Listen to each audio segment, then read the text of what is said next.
The stair was to the north of the middle ship of the four. Concealed by both magic and artifice, it seemed to be little more than a particularly wet patch of the damp limestone that formed the sinkhole wall, but you could walk right through it, for it was really an open door with steps winding up behind. They decided to take these steps the next morning, after another day of rest. Sabriel was eager to move on, for she felt that her father's peril could only be increasing, but she was realistic enough to assess her own need for recovery time. Touchstone, too, probably needed a rest, she thought.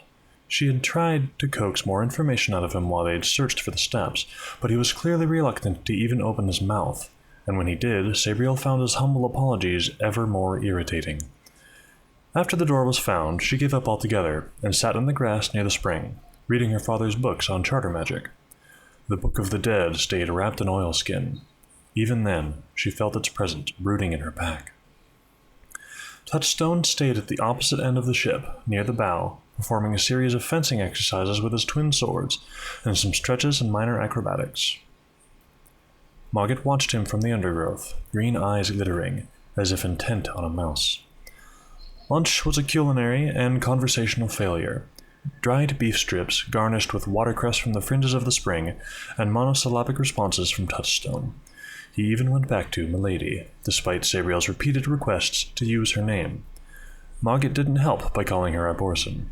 After lunch, everyone went back to their respective activities. Sabriel to her book, Touchstone to his exercises, and Mogget to his watching.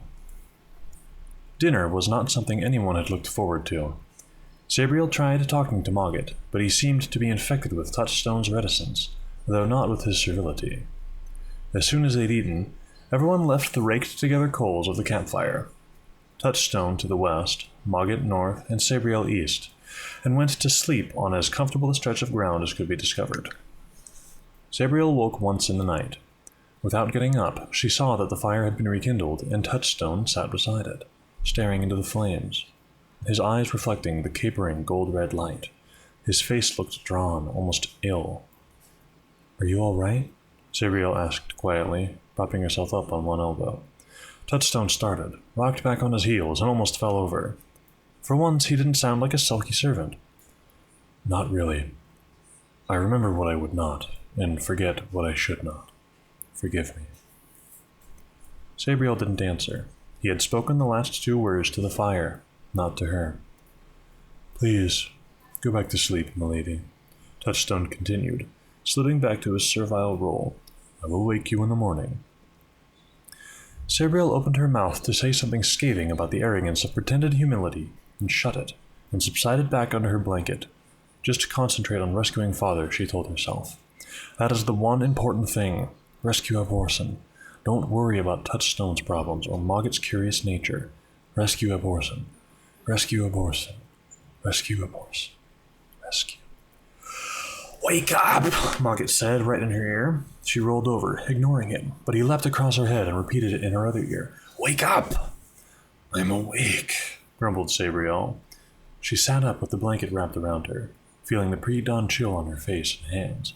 It was still extremely dark, save for the uneven light of the fire and the faintest brushings of dawn light above the sinkhole.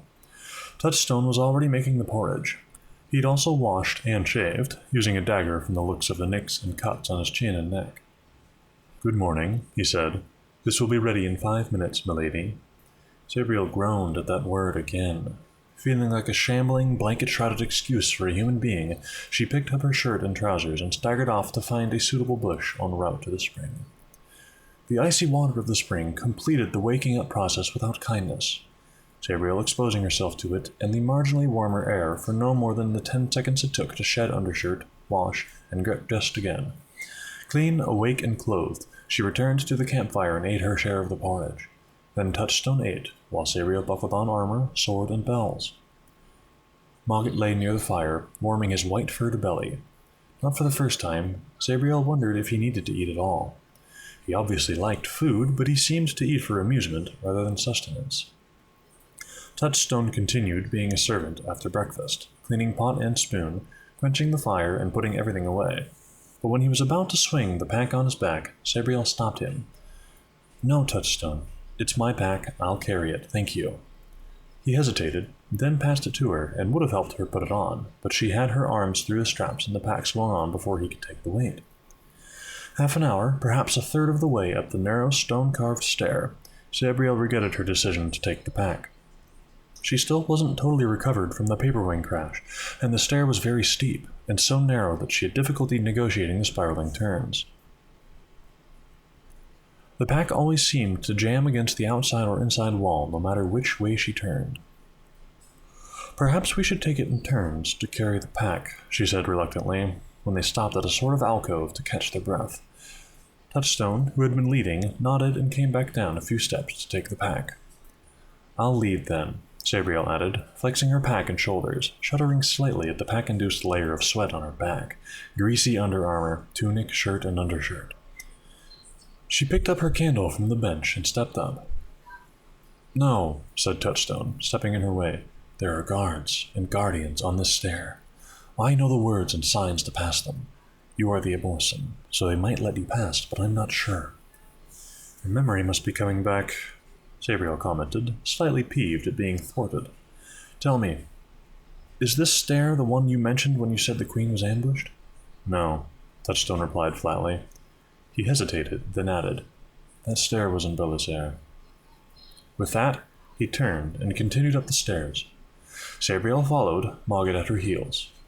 Now that she wasn't lumbered by her pack, she felt more alert. Watching Touchstone, she saw him pause occasionally and mutter some words under his breath. Each time there was the faint feather-like touch of charter magic. Subtle magic, much cleverer than in the tunnel below. Harder to detect, and probably much more deadly, Sabriel thought. Now she knew it was there. She also picked up the faint sensation of death. This stair had seen killings a long, long time ago. Finally, they came to a large chamber with a set of double doors to one side. Light leaked in from a large number of small circular holes in the roof, or as Sabriel soon saw, through an overgrown lattice that had once been open to air and sky. "That's the outside door," Touchstone said unnecessarily. He snuffed out his candle, took Sabriel's, now little more than a stub of wax, and put both in a pocket stitched to the front of his kilt. Sabriel thought of joking about the hot wax and the potential for damage, but thought better of it. Touchstone was not the light-hearted type. "How does it open?" asked Sabriel, indicating the door. She couldn't see any handle, lock, or key, or any hinges for that matter. Touchstone was silent, eyes unfocused and staring. Then he laughed, a bitter little chuckle. "Ha! I don't remember. All the way up the stair, all the words and signals, and now useless, useless." "At least you got us up the steps," Sabriel pointed out, alarmed by the violence of his self-loathing. "I'd still be sitting by the spring, watching it bubble if you hadn't come along." "You would have found the way out," Touchstone muttered, "or Mogget would." "Would? Yes, that's what I deserve to be. Touchstone," Mogget interrupted, hissing. "Shut up! You're to be useful, remember?" "Yes," replied Touchstone, visibly calming his breath, composing his face. "I'm sorry, Mogget. Milady."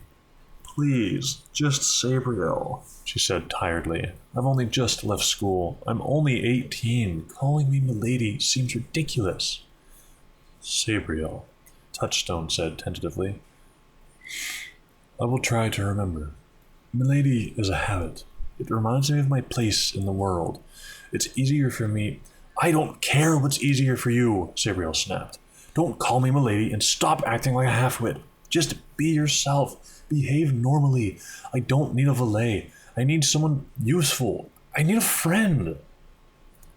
"Very well, Sabriel," Touchstone said with careful emphasis. He was angry now, but at least that was an improvement over servile, Sabriel thought. "Now," she said to the smirking Mogget, "have you got any ideas about this door?" "Just one," replied Mogget, sliding between her legs and over to the thin line that marked the division between the two leaves of the door. "Push. One on each side." "Push? Why not?" said Touchstone, shrugging. He took up a position, braced against the left side of the door, palms flat on the metal-studded wood. Sabriel hesitated, then did the same against the right. "1, 2, 3, push," announced Mogget. Sabriel pushed on 3, and Touchstone on push, so their combined efforts took several seconds to synchronize. Then the doors creaked slowly open, sunshine spilling through in a bright bar, climbing from floor to ceiling, dust motes dancing in its progress. "It feels strange," said Touchstone, the wood humming beneath his hands like plucked lute strings. "I can hear voices," exclaimed Sabriel at the same time, her ears full of half-caught words, laughter, distant singing. "I can see time," whispered Mogget, so softly that his words were lost. Then the doors were open. They walked through, shielding their eyes against the sun, feeling the cool breeze sharp on their skin, the fresh scent of pine trees clearing their nostrils of underground dust. Mogget sneezed quickly 3 times and ran about in a tight circle. The doors slid shut behind them as silently and inexplicably as they'd opened. They stood in a small clearing in the middle of a pine forest, or plantation, for the trees were regularly spaced. The doors behind them stood in the side of a low hillock of turf and stunted bushes. Pine needles lay thick on the ground, pine cones peeking through every few paces, like skulls plowed up on some ancient battleground. "The watchwood," said Touchstone. He took several deep breaths, looked at the sky, and sighed. "It is winter, I think, or early spring?" "Winter," replied Sabriel. "It was snowing quite heavily back near the wall. It seems much milder here." "Most of the wall, the long cliffs, and the bosun's house are on, or part of, the southern plateau," Mogget explained. "The plateau is between 1,000 and 2,000 feet above the coastal plain. In fact, the area around Nestowe, where we are headed, is mostly below sea level and has been reclaimed." "Yes," said Touchstone, "I remember. Long dike, the raised canals, the wind pumps to raise the water." "You're both very informative for a change," remarked Sabriel. "Would one of you care to tell me something I really want to know? Like, what are the Great Charters?" "I can't," Mogget and Touchstone said together. Then Touchstone continued haltingly. "There is a spell, a binding on us, but someone who is not a charter mage or otherwise closely bound to the charter might be able to speak. A child, perhaps, baptized with the charter mark, but not grown into power." "You're cleverer than I thought," commented Mogget. "Not that that's saying much." "A child," said Sabriel. "Why would a child know?" "If you'd had a proper education, you'd know too," said Mogget. "A waste of good silver, that school of yours." "Perhaps," agreed Sabriel. "But now that I know more of the Old Kingdom, I suspect being at school in Excelsior saved my life. But enough of that. Which way do we go now?" Touchstone looked at the sky, blue above the clearing, dark where the pines circled. The sun was just visible above the trees, perhaps an hour short of its noontime zenith. Touchstone looked from it to the shadows of the trees, then pointed. "East. There should be a series of charter stones leading from here to the eastern edge of the Watchwood. This place is heavily warded with magic. There were many stones." The stones were still there, and after the first, some sort of animal track that meandered from one stone to the next. It was cool under the pines, but pleasant. The constant presence of the charter stones a reassuring sensation to Sabriel and Touchstone, who could sense them like lighthouses in a sea of trees. There were 7 stones in all, and none of them broken, though Sabriel felt a stab of nervous tension every time they left the ambience of one and moved to another, a stark picture always flashing into her head. The blood-stained, riven stone of Cloven Crest. The last stone stood on the very edge of the pine forest atop a granite bluff 30 or 40 yards high, marking the forest's eastern edge and the end of the high ground. They stood next to the stone and looked out, towards the huge expanse of blue-gray sea, white-crested, restless, always rolling into shore. Below them were the flat, sunken fields of Nestowe, maintained by a network of raised canals, pumps, and dikes. The village itself lay 3/4 of a mile away, high on another granite bluff, the harbor out of sight on the other side. "The fields are flooded," said Touchstone in a puzzled tone, as if he couldn't believe what he was seeing. Sabriel followed his gaze and saw that what she had taken for some crop was actually silt and water, sitting tepidly where food once grew. Windmills, power for the pumps, stood silent, trefoil-shaped vanes still atop scaffolding towers, even though a salt-laden breeze blew in from the seas. "But the pumps were charter-spelled," Touchstone exclaimed, "to follow the wind, to work without care." "There are no people in the fields, no one on this side of the village," Mogget added, his eyes keener than the telescope in Sabriel's pack. "Nestowe's charterstone must be broken," Sabriel said, mouth tight, words cold, "and I can smell a certain stench on the breeze. There are dead in the village." "A boat would be the quickest way to Belisaire, and I am reasonably confident of my sailing," Touchstone remarked.